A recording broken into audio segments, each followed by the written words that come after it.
एक मोर्चा ऐसा था जिसे देखकर अंग्रेज भी कांप जाते थे। ये मोर्चा था आजाद हिंद फौज, नेताजी सुभाष चंद्र बोस के नेतृत्व में।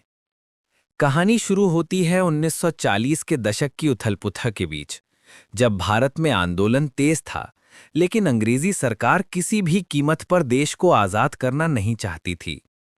इसी समय एक आवाज उभरी, एक आवाज जिसमें आग थी, हिम्मत थी और एक सपना था। तुम मुझे खून दो, मैं तुम्हें आजादी दूंगा।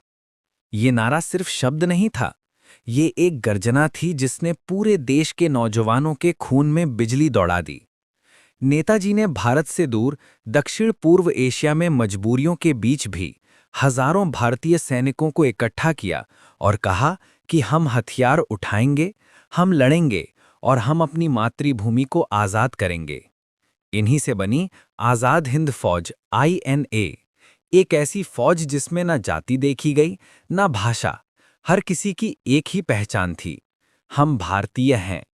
फिर वो दिन आया जब जापान की मदद से INA ने बर्मा बॉर्डर पार किया और पहली बार भारत की धरती पर कदम रखा। उन सैनिकों की आंखों में आंसू थे, कुछ यादों के, कुछ गर्व के।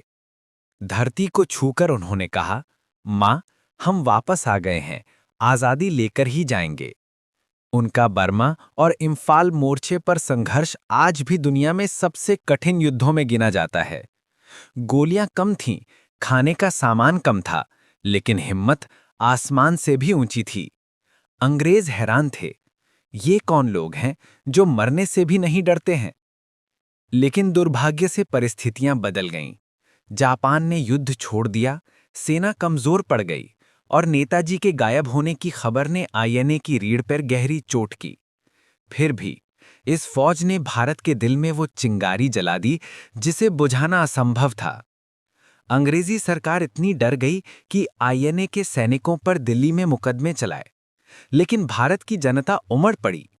हिंदू, मुस्लिम, सिख, ईसाई सब एक साथ बोले, नेताजी अमर रहें, INA को सलाम।